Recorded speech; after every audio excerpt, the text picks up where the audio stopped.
பிரியமானவர்களே, ஆண்டவர் இயேசுவின் நாமத்தில் வாழ்த்துக்கள். தேவ கிருபையினால் தேவனுடைய வார்த்தையை உங்களுக்கு சொல்லுவது எங்களுக்கு மிகுந்த ஆசீர்வாதம். இப்படிப்பட்ட வார்த்தைகள் எல்லாருக்கும் தெரியும் என்று சொல்லிவிட முடியாது. ஒருவர் போதிக்காவிட்டால் இன்னொருவருக்கு தெய்வீக வழியும் வேதத்தின் முறையும் தெரிய வாய்ப்பு இல்லை. ஆகவே யார் யாரை கொண்டு சொல்ல வேண்டும் என்று கர்த்தர் வைத்திருக்கிறாரோ அவர்கள் மூலமாக ஆண்டவர் தமது வார்த்தைகளை கொடுத்து கொண்டிருக்கிறார். வெள்ளிக்கிழமை தோறும் ஆலயத்தில் உபவாச ஜெபம் நடக்கிறது. அங்கே புத்தகமாக வசனங்களை வாசித்து ஏராளமான வார்த்தைகளால் தேவ ஜனங்கள் சத்தியத்தில் வளர வேண்டும் என்று ஆத்தும பாரத்தோடு சபை மக்களை உருவாக்கி கொண்டிருக்கிறோம். அதே உபவாச நாளில் இந்த காணொளி மூலம் சில நிமிடங்கள் உங்கள் காதுகளில் இந்த வார்த்தை வர வேண்டும் என்று விரும்பி தற்சமயம் மத்தேயு எழுதின சுவிசேஷத்திலிருந்து ஜெபம் உபவாசம் என்கிற இந்த 2 வார்த்தைகளையும் எந்தெந்த இடத்துல சொல்லியிருக்கு, ஜெபம் உபவாசம், இதை உங்களுக்கு நான் சுட்டிக்காட்ட விரும்புகிறேன். போன வருஷத்துல கூட இந்த வார்த்தைகளை நான் உங்களுக்கு சொல்லி இருக்கிறேன். ஆனாலும் இந்த வருடத்தில் தொடர்ச்சியாய் உங்களுக்கு இதை நான் குறிப்பிடுகிறேன். மத்தேயு சுவிசேஷம் 6ஆம் அதிகாரம் 17ஆம் வசனம் 16, 17. நீங்கள் உபவாசிக்கும் போது ஒரு வார்த்தைய ஆண்டவர் இயேசு சொல்லுகிறார். இது ஒரு மலை பிரசங்கம். மலையில இருந்து பக்கத்துல மலைனா ரொம்ப பெரிய மலை இல்லை, சின்னதுதான். ஆனா ஜனங்க எல்லாம் அங்க கூடி கிட்ட இருந்து கேட்க முடியும். அப்படிப்பட்ட இடத்துல ஆண்டவர் அந்த வார்த்தைகளை சொல்லுகிறார்.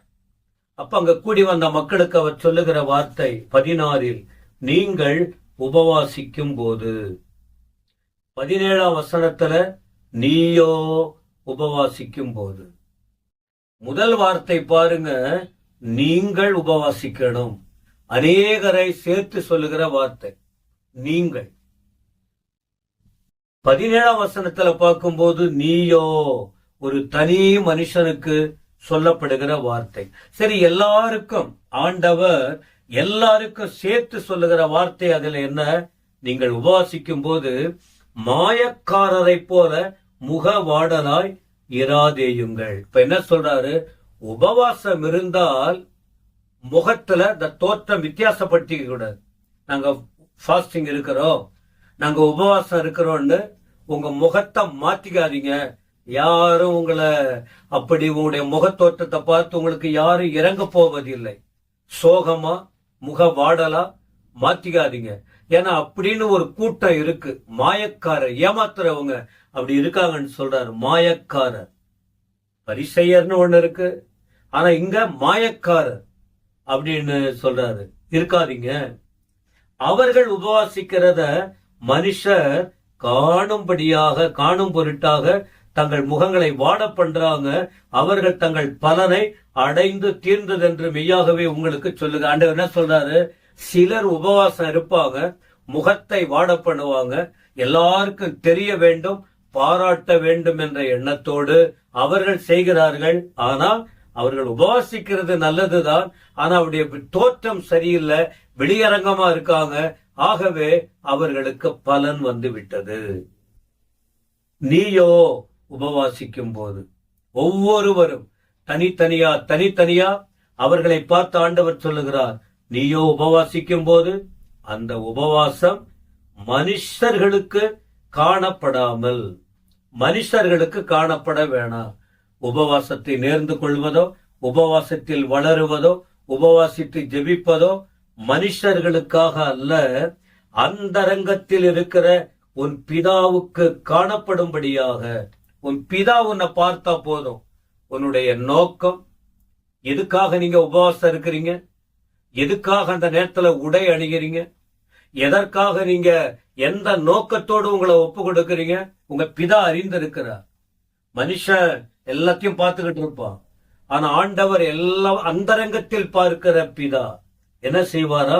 அப்படி பார்க்கறதுனால உங்க தலைக்கு எண்ணெய் பூசுங்க, உங்க முகத்தை கழுவுங்கள். முகம் நல்லா இருக்கட்டும், தெளிவா இருக்கட்டும். தலையும் அழகாக இருக்க வேண்டும். இது அலங்காரம் அல்ல, ஆண்டவரே சொல்லிக் கொடுக்கிற காரியம். உபவாசித்து ஜெபிக்க வேண்டும். அப்படி நீ உபவாசிக்கும் போது உன் தலை அலங்காரம், ஒரு எண்ணெய் பூசி அழகா இரு.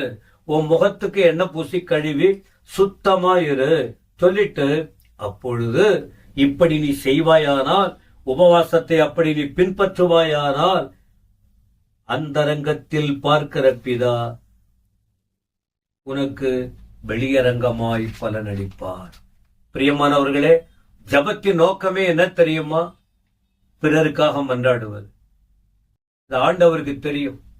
ஒருவேளை நமக்கு இருக்கலாம், நம்ம குடும்பத்துக்கு இருக்கலாம், பிள்ளைகளுக்கு இருக்கலாம், சபைக்கு இருக்கலாம், மற்றவர்களுக்கு இருக்கலாம், தனிப்பட்ட நபருக்கு இருக்கலாம். எது எப்படியோ எல்லாவற்றுக்காக நம்ம ஆயத்தப்படுத்தி கொண்டு அந்த உள் நோக்கத்தை ஆண்டவருக்கு நேராக தெளிவாக்கி தேவ சமூகத்தில் ஒப்பு கொடுத்து உபவாசித்து ஜெபிக்கும் போது அவைகளை சகலவற்றையும் பார்த்து கொண்டிருக்கிற பரம பிதா, பரலோக பிதாவானவர், அவர் தூரத்திலிருந்து சிந்தனையை அறிகிறவர், செயல்களை அறிகிறவர், வார்த்தையை அறிகிறவர், எல்லாவற்றையும் அறிகிறவர், வெளியரங்கமாய் பலன் கொடுப்பார். உபவாசிக்கிறவர்கள் பதிலை பெற்றுக்கொள்ள முடியும். எப்பொழுது? தகுதியாய் ஆண்டவர் சொல்லுகிறபடி செய்தால் இந்த காரியம் கிடைக்கும். அதனால தேவன் சொல்லுகிறபடி நடப்போம், முயற்சிப்போம், ஆயத்தப்படுவோம், அர்ப்பணிப்போம், உபவாசித்து ஜெபம் பண்ணுவோம். வெளியரங்கமாய் ஆண்டவர் பலன் கொடுக்க வல்லவராய் இருக்கிறார். கர்த்தர் உங்களை ஆசீர்வதிப்பாராக. ஆண்டவரே மை துதிக்கிறோம். இந்த வார்த்தைகளுக்காக ஸ்தோத்திரம். உபவாசம் ரொம்ப முக்கியம். எப்படி ஜெபிக்கணும்னு அன்னைக்கு சொல்லி கொடுத்தீங்க. இன்னைக்கு நாங்க பார்த்து இருக்கிறோம். எங்களை கூட நீங்க ஆயத்தப்படுத்தும். ஆசீர்வதிக்க போகிறதற்காக ஸ்தோத்திரம். இயேசுவின் நாமத்தில் பிதாவே, ஆமென், ஆமென்.